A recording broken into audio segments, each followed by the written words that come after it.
हरे कृष्णा। आप सभी भक्तों का दिन शुभ और मंगलमयी हो। आज मार्गशीर्ष मास के प्रथम शुक्रवार के दिन आप सभी श्रवण करेंगे शुक्रवार व्रत की 5 महापुण्य फल देने वाली कथा। इन कथाओं को आज के दिन जो भक्त श्रद्धा भक्ति के साथ श्रवण करता है तो उस भक्त के जीवन में कभी भी सुख सुविधा की कमी नहीं रहती। इसके साथ ही शुक्र ग्रह की शुभता से सौंदर्य में निखार, ऐश्वर्य, कीर्ति और धन दौलत की प्राप्ति होती है। तो आइए बड़े ही श्रद्धा प्रसन्नचित मन से श्रवण करते हैं आज की कथा। सेठ जी और माँ लक्ष्मी की कथा। एक समय की बात है। एक नगर में एक सेठ अपने पूरे परिवार के साथ निवास करता था। एक रात उसके सपने में माता लक्ष्मी जी प्रकट हुई। उन्होंने सेठ से कहा कि तुमने जो भी पुण्य कर्म किए थे उसका प्रभाव अब खत्म होने वाला है। ऐसे में अब वह तुम्हारे घर से जल्दी ही चली जाएगी। यदि तुम कुछ मांगना चाहते हो तो मांग लो। सेठ ने लक्ष्मी माता से कहा कि वह सुबह में घर वालों से बात करेगा, फिर आपको अपनी इच्छा के बारे में बता दूंगा। थोड़ी देर बाद सेठ की नींद खुली तो सवेरा हो चुका था। उसने अपने सपने के बारे में घर के सभी सदस्यों को बताया। किसी ने माता लक्ष्मी से हीरे, मोती, सोना, चांदी मांगने को कहा तो किसी ने सुख तथा समृद्धि। सबसे अंत में सेठ की छोटी बहू ने कहा कि पिताजी, जब माता लक्ष्मी जी को चले ही जाना है तो फिर उनकी दी हुई वस्तु कितने दिनों तक रह पाएगी। यह वस्तुएं एक न एक दिन तो खत्म हो ही जाएगी। बहू ने सुझाव दिया कि आप माता लक्ष्मी से यह कहे कि आप भले ही जाए लेकिन परिवार में प्रेम रहे, सब में आपसी सौहार्द बना रहे, संकट के समय में भी सब एक दूसरे के साथ दे ताकि वह समय आसानी से बीत जाए। सेठ जी को यह सलाह अच्छी लगी। अगले दिन रात्रि में माता लक्ष्मी फिर से सेठ जी के सपने में आई। उन्होंने फिर सेठ जी से उसकी इच्छा पूछी।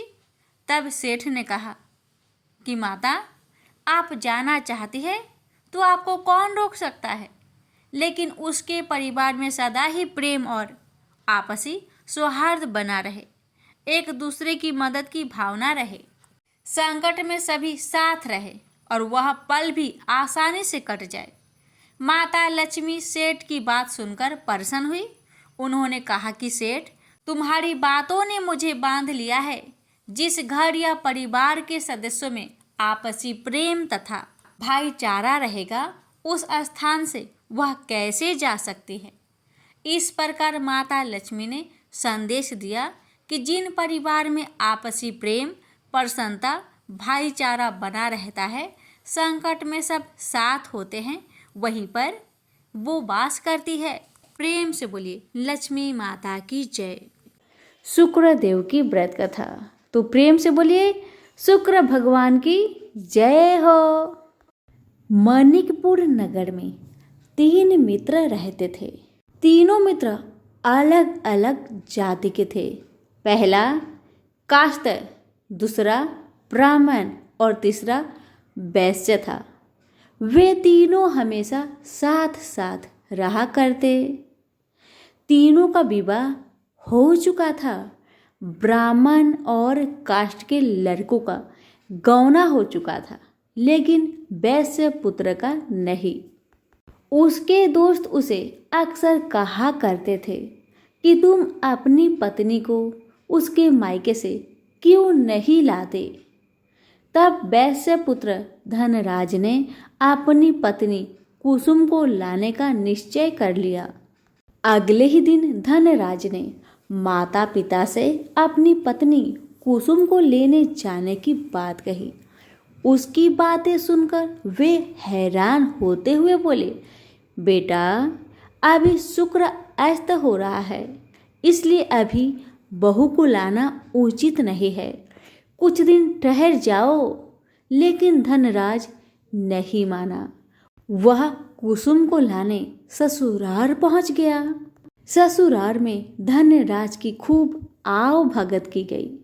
धनराज ने कुसुम को विदा करने के लिए कहा तो उसके सास और ससुर बोले, बेटा अभी शुक्र अस्त हो रहा है, ऐसे में लड़की को विदा नहीं करते, कुछ दिन ठहर जाओ, फिर हम कुसुम को खुशी खुशी विदा कर देंगे। लेकिन धनराज वहां भी जिद पर अड़ गया और कुसुम को लेकर ही वहां से विदा हुआ। धनराज कुसुम को जब अपने घर ले जा रहा था तो अचानक बैल तेजी से भागने लगे। रास्ते में पड़े पत्थर से टकराने से गाड़ी की पहिया टूट गया। फलस्वरूप ये था कि कुसुम को काफी चोट आई। दोनों को आगे की यात्रा पैदल ही करनी पड़ी। सुनसान रास्ते से गुजरते हुए डाकुओं ने उन्हें लूट लिया। उनका सारा धन, आभूषण और वस्त्र छीन लिया। किसी तरह वे अपने जान बचाकर अपने घर को पहुंचे। लेकिन दुख की बात यह है कि दूसरे ही दिन घर में धनराज के बिस्तर पर सांप चढ़ गया और उसे डस लिया। सेठ जी ने बड़े बड़े चिकित्सक बुलाए मगर कोई भी चिकित्सक जहर उतारने में सफल नहीं हुआ। दूर दूर से सपेरे बुलाए गए लेकिन कोई भी धनराज को नहीं बचा सका। धनराज की मृत्यु हो गई। उसी समय पंडितों ने सेठ जी को एक बात बताई कि आपके बेटे ने शुक्र अस्त होने पर बहू को विदा कर लाने की भूल की है। यदि आप शुक्रवार की पूजा अर्चना करें और बहू शुक्रवार का व्रत करे तथा कथा सुनकर प्रसाद ग्रहण करे तो शुक्र देवता की अनुकंपा से धनराज पुनः जीवित हो सकता है। सेठ जी ने पंडितों की बात मानकर अपने मृत बेटे और बहू को वापस उसके ससुराल भेज दिया। कुसुम ने अपने घर पहुंचकर शुक्रवार का व्रत और पूजा पाठ की। उसने अपने पति की गलती के लिए शुक्र भगवान से क्षमा याचना की।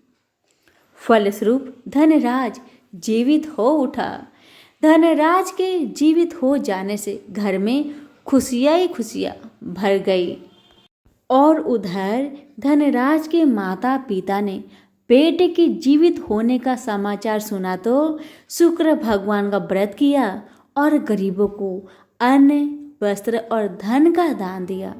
शुक्र के उदय होने पर धनराज अपनी पत्नी कुसुम के साथ घर लौट आया। अब दोनों पति पत्नी शुक्रवार का व्रत विधि पूर्वक करते हुए शुक्र की पूजा करने लगे। उनके घर में धन धान्य की वर्षा होने लगी। उनके सभी कष्ट दूर होते चले गए। परिवार में सभी आनंद पूर्वक रहने लगे। प्रेम से बोलिए शुक्र भगवान की जय। वैभव लक्ष्मी व्रत कथा। लाखों की जनसंख्या को अपने में समेटे कुशीनगर एक महानगर था। जैसे कि अन्य महानगरों की जीवनचर्या होती है वैसा ही कुछ यहाँ भी था। यानी बुराई अधिक, अच्छाई कम, पाप अधिक, पुण्य कम। इसी कुशीनगर में हरिवंश नामक एक सद्गृहस्थ अपनी पत्नी दामिनी के साथ सुखी संपन्न जीवन गुजार रहा था। दोनों ही बड़े नेक और संतोषी स्वभाव के थे। धार्मिक कार्य अनुष्ठानों में उनकी अपार श्रद्धा थी। दुनियादारी से उनका कोई विशेष लेना देना नहीं था। अपने में ही मगन गृहस्थ की गाड़ी खींचे चले जा रहे थे दोनों। किसी ने ठीक ही कहा है, संकट और अतिथि की आने के लिए कोई समय निर्धारित नहीं होता। कुछ ऐसा ही हुआ दामिनी के साथ। जब उसका पति हरिवंश न जाने कैसे बुरे लोगों की संगत में फंस गया और घर गृहस्थी से उनका मन उचट गया, देर रात शराब पीकर घर आना और गाली गलौज तथा मारपीट करना उसका नित्य का नियम सा बन गया था। जुए, राटे, रेस तथा वैश्यागमन जैसे बुरे कर्म भी कुसंगति के बदौलत उसके पल्ले पड़ गए। धन कमाने की तीव्र लालसा ने हरिवंश की बुद्धि हर ली और उसको अच्छे बुरे का भी ज्ञान न रहा। घर में जो कुछ भी था सब उसके दुर्व्यसनों की भेंट चढ़ गया। जो लोग पहले उसका सम्मान करते थे अब उसे देखते ही रास्ता बदलने लगे। भूखमरी की हालत में भिखमंगों के समान उनकी स्थिति हो गई। लेकिन दामिनी बेहद संयमी और आस्थावान तथा संस्कारी स्त्री थी। ईश्वर पर उसे अटल विश्वास था। वह जानती थी कि यह सब कर्मों का फल है। दुख के बाद सुख तो एक दिन आना ही है। अचानक एक दिन दोपहर के समय द्वार पे हुई दस्तक की आवाज सुनकर दामिनी की तंद्रा भंग हुई। अतिथि सत्कार के भय मात्र से उसकी अंतर आत्मा कांप उठी, क्योंकि घर में अन्न का एक दाना भी नहीं था जो अतिथि की सेवा में अर्पित किया जा सकता। फिर भी संस्कारों की ऐसी प्रबलता थी कि उसका मन अतिथि सत्कार को उद्धत हो उठा। उसने उठकर द्वार खोला, देखा सामने एक दिव्य पुरुष खड़ा था। बड़े बड़े घुंघराले श्वेत केश, चेहरे को ढके हुए लहराती दाढ़ी, गेरुए वस्त्रों का आवरण पहने उसके चेहरे से तेज टपक पड़ रहा था। आंखों मानो अमृत सी वर्षा कर रही थी। उस दिव्य पुरुष को देखकर दामिनी को अपार शांति का अनुभव हुआ और वह उसे देखते ही समझ गई कि आगत वास्तव में कोई पहुंचा हुआ सिद्ध महात्मा है। उसके मन में अतिथि के प्रति गहन श्रद्धा के भाव उमड़ पड़े और वह उसे सम्मान सहित घर के भीतर ले गई। दामिनी ने जब उसे फाटे हुए आसन पर बैठाया तो वह मारे लज्जा के जमीन में गिर सी गई। उधर वह संत पुरुष दामिनी की ओर एकटक निहारे जा रहा था। घर में जो कुछ भी बचा खुचा था दामिनी ने अतिथि की सेवा में अर्पित कर दिया, पर उसने इस पर कोई ध्यान नहीं दिया। बस दामिनी को यूं निहारे जा रहा था मानो उसे कुछ याद दिलाने की चेष्टा कर रहा हो। जब काफी देर तक दामिनी कुछ न बोली तो उसने कहा, बेटी मुझे पहचाना नहीं क्या? उसका यह प्रश्न सुनकर दामिनी जैसे सोते से जागी और अत्यंत सकुचाते हुए मधुर स्वर में बोली, महाराज मेरी धृष्टता को क्षमा करें। जो आप जैसे दिव्य पुरुष को मैं पहचान कर भी नहीं पहचान पा रही हूँ। पारिवारिक कष्टों ने तो जैसे मेरी सोचने समझने की शक्ति ही छीन ली है। लेकिन यह निश्चित है कि संकट की इस घड़ी में मुझे आप जैसे साधु पुरुष का ही सहारा है। तभी जैसे दामिनी को कुछ याद हो आया, वह उस साधु के चरणों में गिरकर बोल उठी, अब मैं आपको पहचान गई हूँ महाराज। स्नेहा रूपी अमृत की वर्षा करने वाले अपने शुभ चिंतक को कोई कैसे भूल सकता है भला? वास्तव में वह साधु मंदिर की राह के मध्य में बनी अपनी कुटिया के बाहर बट वृक्ष के नीचे बैठ साधना किया करता था और मंदिर आने जाने वाले सभी श्रद्धालु उसे प्रणाम करके स्वयं को कृतार्थ अनुभव करते थे। दामिनी भी उन्हीं में से एक थी। जब पिछले काफ़ी दिनों से उसने उसे मंदिर की ओर आते जाते नहीं देखा तो उसकी कुशल क्षेम जानने के लिए पूछताछ करते हुए उसके घर की ओर आ निकला था। दामिनी अभी अपनी सोचों में ही डूबी हुई थी कि साधु महाराज ने मौन भंग किया। क्या कारण है पुत्री, तू आजकल मंदिर आती जाती दिखाई नहीं पड़ती। तुझे जो भी कष्ट है मुझे बता, शायद मैं तेरी कुछ सहायता कर सकूं। व्यक्ति दुखों के बोझ तले दबा हो तो ऐसे में सहानुभूति के दो बोल ही काफ़ी होते हैं। दामिनी भी खुद पर संयम नहीं रख पाई और बिलख कर रोने लगी। तभी वह साधु वात्सल्यपूर्ण स्वर में बोला, मन छोटा करने से समस्या हल नहीं होगी। सुख दुख तो एक गाड़ी की दो पहियों के समान है, इनका आना जाना तो जिंदगी भर लगा ही रहता है। अपना दुख किसी को बता देने से मन हल्का हो जाता है। कुछ देर चुप रहने के बाद दामिनी ने बोलना शुरू किया, महाराज, सर्व सुखों से भरपूर था मेरा घर, कण कण में खुशियों का नित्य होता था। पति भी नेक और ईमानदार थे, सदा जीवन उच्च विचार की आधारशिला पर टिकी थी। हमारी गृहस्थी रुपए पैसे की भी कोई कमी नहीं थी। सुबह शाम घर में ईश्वर वंदना होती थी, लेकिन अचानक न जाने किसकी नज़र लग गई, हमारा भाग्य हमसे रूठ गया। मेरे पति कुछ संगति में फंसकर अपना सब कुछ गवा बैठे। अब तो ऐसा लगता है जैसे साया भी साथ छोड़कर जाने को तैयार बैठा है। भिखारियों से भी बदतर स्थिति हो गई है हमारी। दामिनी की करुण व्यथा सुनकर साधु का हृदय हाहाकार कर उठा। वह द्रवित स्वर में बोल उठा, बेटी, कर्म का लिखा तो भोगना ही पड़ता है। तुम्हारे कष्टों का भी कर्मों से नाता है, लेकिन तुम चिंता ना करो, सब कुछ पहले जैसा हो जाएगा। दुख के बाद ही सुख आता है। दुख सहे बिना सुख की सच्ची अनुभूति हो ही नहीं सकती। तो माँ लक्ष्मी के प्रति श्रद्धा जारी रखो। सबका उद्धार करने वाली प्रेम का छलकता सागर है माँ लक्ष्मी। अपने भक्तों पर सदैव उनकी कृपा दृष्टि रहती है। तुम संपूर्ण आस्था के साथ माँ वैभव लक्ष्मी का व्रत करना शुरू करो, तुम्हारी साधना अवश्य रंग लाएगी। दामिनी एक संस्कारी स्त्री थी। धर्म कर्म में उसकी अगाध आस्था थी।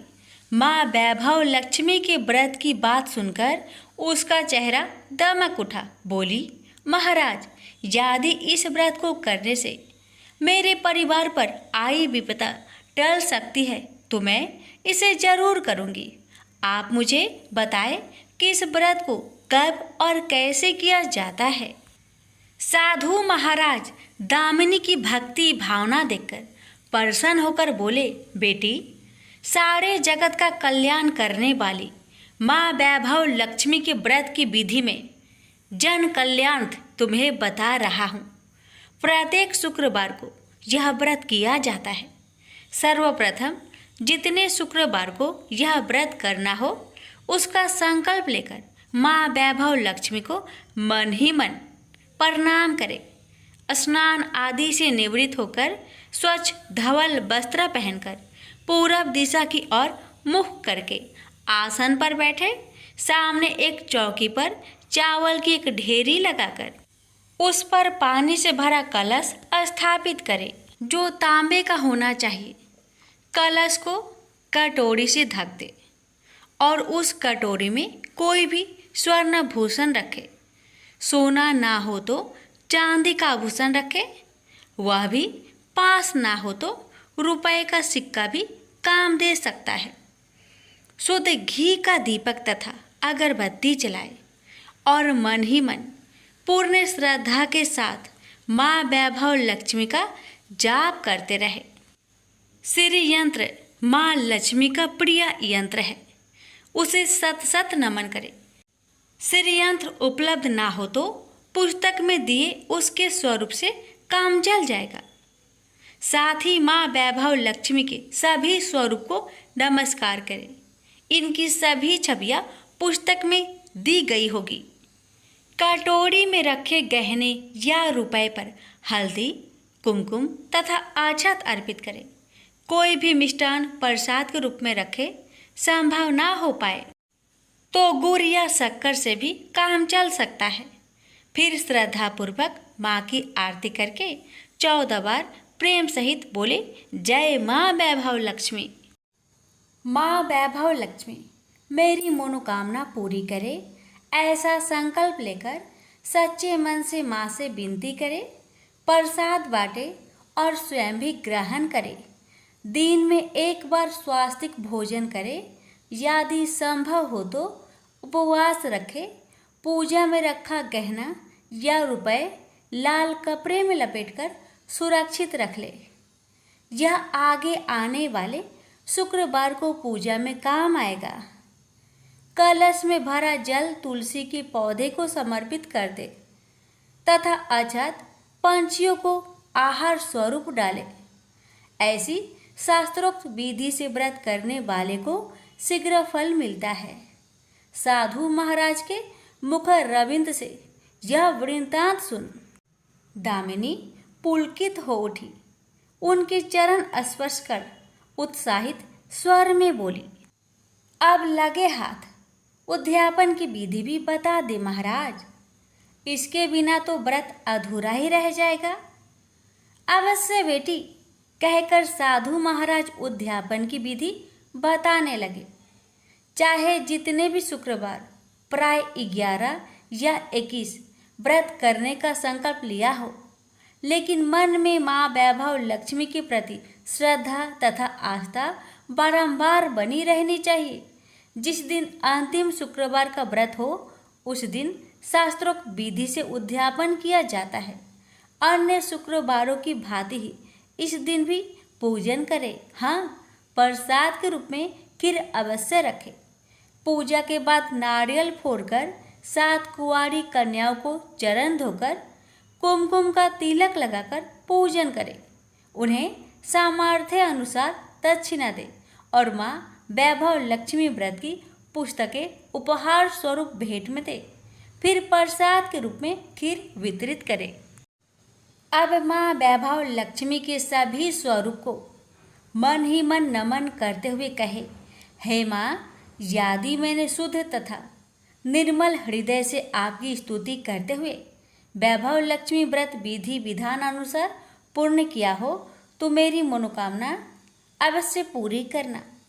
संतानहीनों को संतान देने वाली, दुखियों का दुख हरने वाली, अखंड सौभाग्य का वरदान देने वाली, कुंवारी कन्याओं को मन चाहा वर देने वाली माँ वैभव लक्ष्मी, आपकी महिमा अपरंपार है। अपने हर भक्त की विपत्तियां हरकर उन्हें सुख समृद्धि प्रदान करना। साधु महाराज से वैभव लक्ष्मी व्रत का शास्त्रों ज्ञान प्राप्त करके दामिनी भाव विभोर हो उठी। उसे अपने भीतर एक अनोखे तथा असीमित आत्मबल का संचार होता महसूस हुआ। उसने भी माँ वैभव लक्ष्मी के 21 व्रत आते शुक्रवार से शुरू करने का संकल्प लेकर साधु महाराज को आदर सहित विदा किया और मन ही मन माँ वैभव लक्ष्मी का स्तुति गान करने लगी। 2 दिन बाद ही शुक्रवार आ गया। उससे पहली रात दुखों की मारी दामिनी ठीक से सो भी न सकी। माँ वैभव लक्ष्मी के व्रत करने से उसकी समस्याओं का अंत हो जाएगा, यह सोचकर वह मुंह अंधेरी उठ बैठी और स्नान आदि कर स्वच्छ वस्त्र धारण किए। आसन पर पूर्व दिशा की ओर मुंह करके दामिनी ने अपने सम्मुख रखी चौकी पर चावल की छोटी सी ढेरी बनाकर उस पर तांबे का कलश रखा। लेकिन जब स्वर्ण भूषण रखने की बात आई तो धर्म संकट में पड़ गई। सारे गहने पति ने दुर्योधनों की भेंट चढ़ चुके थे। विवाहित स्त्री थी तो मंगलसूत्र भी उतार कर नहीं रख सकती थी और कोई गहना था नहीं। तभी उसे उन नन्ही पायलों का स्मरण हो आया जो उसने अपनी आने वाली संतान के लिए बनवाकर रख छोड़ी थी। और पति की निगाहों से उन्हें बचाकर रखा था। उसने झटपट वह पायलें निकाली और गंगा जल से धोकर उन्हें शुद्ध करके कलश पर रखी कटोरी में डाल दिया। डिब्बे की तली में से बची खुची शक्कर निकालकर उसे प्रसाद के रूप में रखा और विधि अनुसार व्रत किया। सर्वप्रथम उसने अपने पति को प्रसाद दिया। आने वाला पूरा सप्ताह बड़े ही हंसी खुशी से बीता। बात बात पर झल्ला उठने वाला उसका पति अपेक्षाकृत शांत तथा संयत रहा। कोई मारपीट तथा कलेश घर में नहीं हुआ। इसे दामिनी ने माँ वैभव लक्ष्मी का चमत्कार समझा और मन ही मन उन्हें प्रणाम किया। माँ वैभव लक्ष्मी के प्रति उसकी आस्था और भी बलवती हो गई। इसी प्रकार शास्त्रोक्त विधि से दामिनी ने 20 शुक्रवार के व्रत पूरे कर लिए। इस बीच कई परिवर्तन हुए थे। उसका पति कुसंगति छोड़कर सीधी राह पर आ गया था और उसका कामकाज भी जमने लगा था। घर में यदि किसी चीज की बहुतायत नहीं थी तो कमी भी नहीं रह गई थी। यह सब माँ वैभव लक्ष्मी के चमत्कार और दामिनी की आस्था तथा विश्वास का परिणाम था। 21वें शुक्रवार को व्रत का उद्यापन करना था। साधु महाराज के वचन अब भी मानो दामिनी के कानों में गूंज रहे थे। उनकी बताई विधि के अनुसार ही दामिनी ने शास्त्रोक्त विधि से उद्यापन किया। 7 कुंवारी कन्याओं को भोजन कराकर दक्षिणा दी। आसपास की सौभाग्यवती स्त्रियों में प्रसाद तथा माँ वैभव लक्ष्मी व्रत कथा की पुस्तकें वितरित की। माँ वैभव लक्ष्मी के हर स्वरूप को प्रणाम किया और कहा, आपकी महिमा निराली है माँ। आपने मेरे सारे दुख हर लिए, मेरी सभी मनोकामनाएं पूर्ण कर दी। मेरा उजड़ा घर फिर से बस गया। मेरा यह नया जीवन आप ही की देन है माँ। मैं आजीवन आपकी पूजा अर्चना करूंगी और दूसरों को भी आपकी महिमा से अवगत कराकर वैभव लक्ष्मी के व्रत रखने के लिए प्रेरित करूंगी। बोलो जय माँ वैभव लक्ष्मी, आपकी सदा ही जय हो। एक बुढ़िया माई थी। उसके 7 लड़के थे। 6 कमाने वाले थे और एक निकम्मा था, कमाता कुछ नहीं था।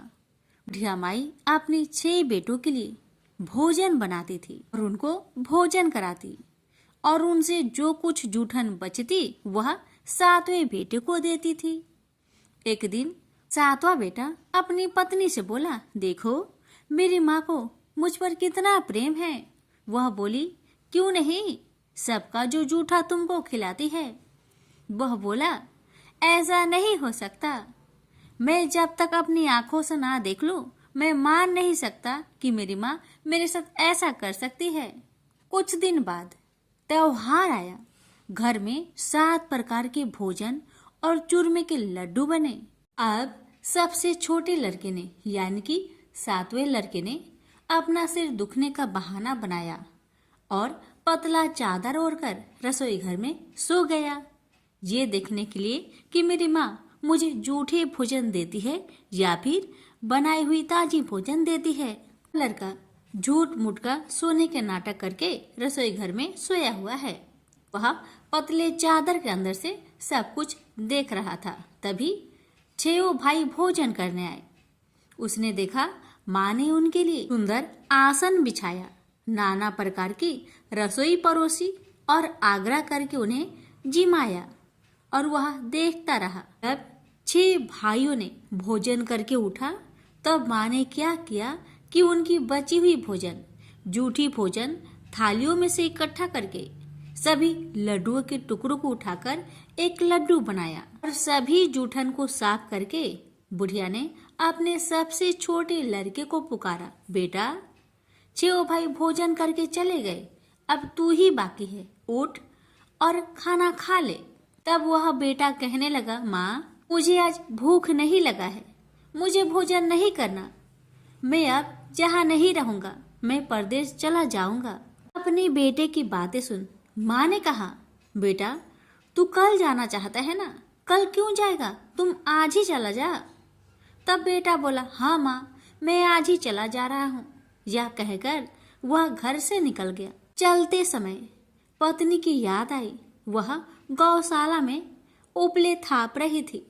वहां जाकर वह बोला, हम जावे परदेश, आवेंगे कुछ काल, तुम रहियो संतोष से, धर्म अपनो पाल।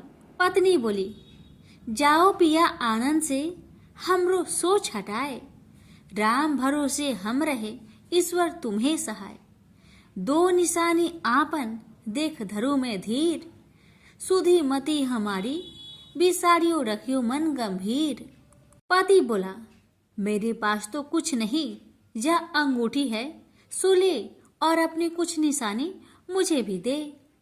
पत्नी बोली, मेरे पास क्या है, यह गोबर से भरा हाथ। यह कहकर पति की पीठ पर गोबर के हाथ की थाप मार दी। अब पति चल दिया। चलते चलते दूर देश पहुंचा। वहां एक साहूकार की दुकान थी। वहां जाकर कहने लगा, भाई मुझे नौकरी पर रख लो। साहूकार को जरूरत थी तो वह बोला, रह जाओ। लड़के ने पूछा, तनख्वाह क्या दोगे? तो साहूकार ने कहा, तुम्हारा काम देखकर तब हम दाम देंगे। साहूकार की नौकरी मिली। वह सुबह 7 बजे से 10 बजे तक नौकरी करने लगा। कुछ दिनों में दुकान का सारा लेन देन, हिसाब किताब, ग्राहकों को माल बेचना, सारा काम करने लगा। साहूकार के 7-8 नौकर थे। वे सब चक्कर खाने लगे। यह तो बहुत होशियार बन गया है। सेठ ने भी काम देखा और 3 महीने में ही उसे आधे मुनाफे का हिस्सेदार बना लिया। वह कुछ वर्ष में ही नामी सेठ बन गया और मालिक सारा कारोबार उस पर छोड़कर चला गया। इधर पति की अनुपस्थिति में उसकी पत्नी को सास ससुर दुख देने लगे। सारी गृहस्थी का काम करा के उसे लकड़ी लेने जंगल में भेजते हैं। इस बीच घर के आटे से जो भूसी निकलती, उसकी रोटी बनाकर रख दी जाती और उसके साथ ही फूटे नारियल की नारेली में पानी। एक दिन वह लकड़ी लेने जा रही थी। रास्ते में बहुत सी स्त्रियां संतोषी माता की व्रत करते दिखाई दी। वह लड़की खड़ी होकर कथा सुनने लगी और पूछा, बहनों तुम किस देवता की व्रत करती हो और उसके करने से क्या फल मिलता है? यदि तुम इस व्रत का विधान मुझे समझाकर कहोगी तो मैं तुम्हारा बड़ा एहसान मानूंगी। तब उनमें से एक स्त्री बोली, सुनो बहन, यह संतोषी माता का व्रत है। इसके करने से निर्धनता, दरिद्रता का नाश होता है और जो कुछ मन में कामना हो सब संतोषी माता की कृपा से पूरी होती है। तब उसने उससे व्रत की विधि पूछी। वह भक्तिनी स्त्री बोली, 1.25 आने का गुड़ चना लेना, इच्छा हो तो 5.25 आने का लेना, या फिर 1.25 रुपए का भी सहूलियत के अनुसार लाना। बिना परेशानी और श्रद्धा व प्रेम से जितना भी बन पड़े 1.25 लेना। प्रत्येक शुक्रवार को निराहार रहकर कथा सुनना। इसके बीच कर्म टूटे नहीं, लगातार नियम पालन करते रहना। सुनने वाला कोई ना मिले तो घी का दीपक जला उसके आगे या जल के पात्र के सामने रखकर कथा कहना। जब कार्य सिद्ध ना हो नियम का पालन करना और कार्य सिद्ध हो जाने पर व्रत का उद्यापन करना। 3 मास में माता फल पूरा करती है। यदि किसी के ग्रह खोटे भी हो तो भी माता वर्ष भर में कार्य सिद्ध करती है। फल सिद्ध होने पर उद्यापन कर लेना चाहिए, बीच में नहीं। उद्यापन में 2.5 सेर आटे का खाजा तथा इसी परिमाण में खीर तथा चने का साग करना। 8 लड़कों को भोजन कराना। जहाँ तक मिले देवर जेठ भाई बंधु के हो, न मिले तो रिश्तेदारों और पास पड़ोसियों को बुलाना। उन्हें भोजन करा, यथाशक्ति दक्षिणा दे। माता का नियम पूरा करना, उस दिन घर में खटाई न खाना। यह सुन बुढ़िया माई के लड़के की बहू चल दी।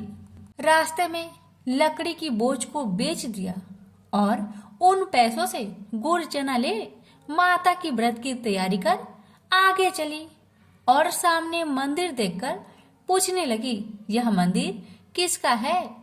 सब कहने लगे, संतोषी माता का मंदिर है।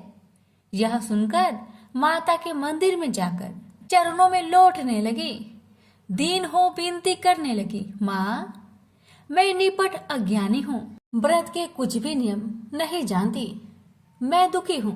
हे माँ जगत जननी मेरा दुख दूर कर, मैं तेरी शरण में आई हूँ। माता को दया आई। एक शुक्रवार बीता कि दूसरे को उसके पति का पत्र आया और तीसरे शुक्रवार को उसका भेजा हुआ पैसा आ पहुंचा। यह देख जेठ जेठानी मुंह सिडोकने लगी, लड़के ताने देने लगे, काकी के पास पत्र आने लगे, रुपया आने लगा। अब तो काकी की खातिर बढ़ेगी। बेचारी सरलता से कहती, भैया कागज आवे रुपया आवे, हम सब के लिए अच्छा है। ऐसा कहकर आंखों में आंसू भरकर संतोषी माता के मंदिर में आ मातेश्वरी के चरण में गिरकर रोने लगी, माँ मैंने तुमसे पैसा कब मांगा है माँ? मुझे पैसे से क्या काम है माँ? मुझे तो अपने सुहाग से काम है। मैं तो अपनी स्वामी के दर्शन मांगती हूँ माँ। तब माता ने प्रसन्न होकर कहा, जा बेटी तेरा स्वामी आएगा। यह सुनकर खुशी से बावली होकर घर जा पहुंची, अपना काम काज करने लगी। अब संतोषी माँ विचार करने लगी, इस भोली पुत्री को मैंने कह तो दिया कि तेरा पति आएगा, लेकिन कैसे? वह तो इसे सपने में भी याद नहीं करता। उसे याद दिलाने को मुझे ही जाना पड़ेगा। इस तरह माता जी उस बुढ़िया के बेटे के पास जा सपना में प्रकट हो कहने लगी, साहूकार के बेटे तुम सो रहा है या जागता है? वह कहने लगा, माता मैं सोता भी नहीं जागता भी नहीं, कहो क्या आज्ञा है? माता कहने लगी, तेरे घर बार कुछ है कि नहीं? वह बोला, मेरे पास सब कुछ है माँ, माँ बाप है, पत्नी है, क्या कमी है माँ? माँ बोली, भोले पुत्र तेरी पत्नी घोर कष्ट उठा रही है, तेरे माँ बाप उसे परेशान कर रहे हैं, वह तेरे लिए तरस रही है, तू उसकी सुधि ले। वह बोला, हाँ माता जी यह तो मालूम है, परंतु जाऊं तो कैसे? परदेश की बात है, लेन देन का कोई हिसाब नहीं है, कोई जाने का रास्ता भी नहीं आता, कैसे चला जाऊं? माँ कहने लगी, मेरी बात मान, सवेरे नहा धोकर संतोषी माता का नाम ले, घी का दीपक जला, दंडवत कर दुकान पर बैठ, देखते देखते तेरा सारा लेन देन चुक जाएगा, जमा का माल बिक जाएगा, साज होते होते धन का भारी ढेर लग जाएगा। माता की बात मानकर वह नहा धोकर संतोषी माता को दंडवत घी का दीपक जला। थोड़ी देर में देने वाले रुपए लाने लगे, लेने वाले हिसाब लेने लगे। कोठे में भरे सामान की खरीदारी नगद दाम में दे सौदा करने लगे। शाम तक धन का भारी ढेर लग गया। मन में माता का नाम ले चमत्कार देख प्रसन्न होकर घर ले जाने के वास्ते गहना कपड़ा सामान खरीदने लगा।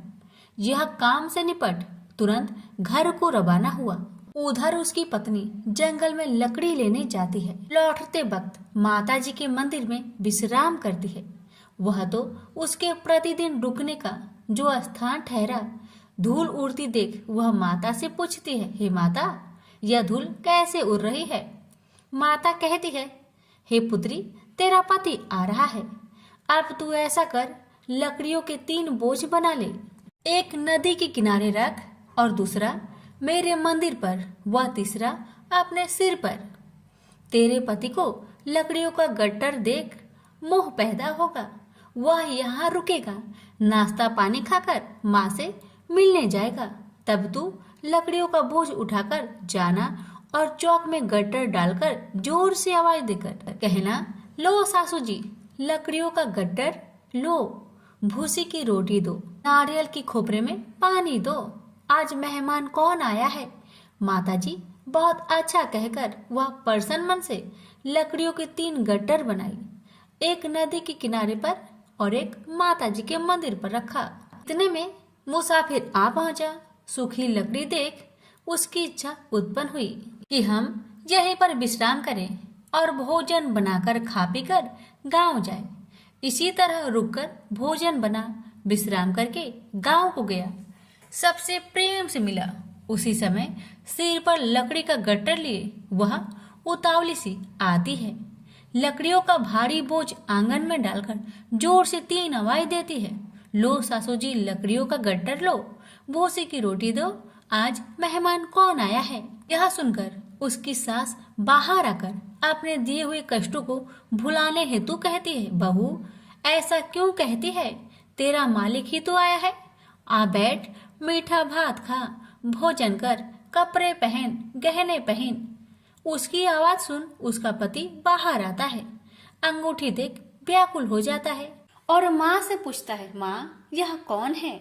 माँ ने कहा, बेटा यह तेरी पत्नी है, जब से तू गया है तब से सारे गांव में भटकती फिरती है, घर का कामकाज कुछ नहीं करती, 4 पहर आकर खा जाती है। वह बोला, ठीक है माँ, मैंने इसे भी देखा और तुम्हें भी, अब दूसरे घर की ताली दो, मैं उसमें रहूंगा। माँ बोली, ठीक है जैसी तेरी मर्जी। तब वह दूसरे मकान की 3री मंजिल का कमरा खोल सारा सामान जमाया। एक दिन में ही राजा के महल के जैसा ठाट बाट बन गया। अब क्या था, बहू सुख भोगने लगी। इतने में शुक्रवार आया। उसने पति से कहा, मुझे संतोषी माता का व्रत उद्यापन करना है। पति बोला, खुशी से कर लो। वह उद्यापन की तैयारी करने लगी। जेठानी के लड़कों को भोजन के लिए कहने गई। उन्होंने मंजूर किया, परंतु पीछे से जेठानी ने अपने बच्चों को सिखाया, देखो भोजन के समय खटाई मांगना, जिससे उसका उद्यापन पूरा ना हो। अब तो बच्चे जिमने आए, खीर खाना पेट भर के खाए, परंतु बाद में खाते ही कहने लगे, हमें खटाई दो, खीर खाना हमको नहीं भाता, देखकर आरुचि होती है। वह कहने लगी, भाई खटाई किसी को नहीं दी जाएगी, यह माँ संतोषी का प्रसाद है। लड़के उठ खड़े हुए, बोले, पैसे लाओ। भोली बहू कुछ जानती नहीं थी, वह उन बालकों को पैसे दे दिए। लड़के उसी समय हट करके इमली खटाई ले खाने लगे। यह देखकर बहू पर माताजी ने कोप किया। राजा के दूत उसके पति को पकड़कर ले गए। जेठ जेठानी मन माने वचन कहने लगे, लूट लूट कर धन इकट्ठा कर लाया है, अब सब मालूम पड़ जाएगा जब जेल की मार खाएगा। बहू से यह सहन नहीं हुआ। रोती हुई बहू माताजी के मंदिर गई। कहने लगी, हे माता तुमने क्या किया, हंसाकर अब भक्तों को रुलाने लगी। माता बोली, बेटी तूने उद्यापन करके मेरा व्रत भंग किया है। वह कहने लगी, माता मैंने कुछ अपराध किया है क्या, मैंने तो भूल से लड़कों को पैसे दे दिए थे, मुझे क्षमा करो, मैं फिर तुम्हारा उद्यापन करूंगी। माँ बोली, अब भूल मत करना। माँ कहती है, अब भूल नहीं होगी, अब बतलाओ वो कैसे आएंगे। माँ बोली, जा पुत्री, तेरा पति तुझे रास्ते में आता मिलेगा। वह निकली, राह में पति आता मिला। वही पूछी, कहाँ गए थे। वह कहने लगा, इतना धन जो जमाया है उसका टैक्स राजा ने मांगा था, वह भरने गया था। वह प्रसन्न हो बोली, भला हुआ, अब घर को चलो। कुछ दिन बाद फिर शुक्रवार आया। फिर वह बोली, मुझे माता का उद्यापन करना है। पति ने कहा, करो। पत्नी फिर जेठ के लड़कों को भोजन को कहने गई। ठानी ने 1-2 बातें सुनाई। सब लड़कों को सिखाने लगी, तुम सब लोग पहले ही खटाई मांगना।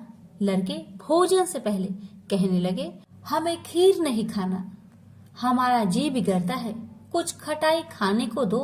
वह बोली, खटाई किसी को नहीं मिलेगा, आना हो तो आओ। वह ब्राह्मण के लड़के को लाकर भोजन कराने लगी। यथाशक्ति दक्षिणा की जगह 1-1 फल उन्हें दिया। संतोषी माता प्रसन्न हुई। माता की कृपा होते ही 9वें मास में उसके चंद्रमा के समान सुंदर पुत्र प्राप्त हुआ। पुत्र को पाकर प्रतिदिन माता जी के मंदिर में जाने लगी। माँ ने सोचा, यह रोज आती है, आज क्यों ना आए, इसके घर चलो। यह विचार कर माता ने भयानक रूप बनाया। गुड़ चने से सना मुख, ऊपर सूर्य के समान होठ, उस पर मक्खियां भीन भीन कर रही थी। दहली पर पैर रखते ही उसकी सास चिल्लाई, देखो रे देखो, कोई चुड़ैल डाकिन चली आ रही है।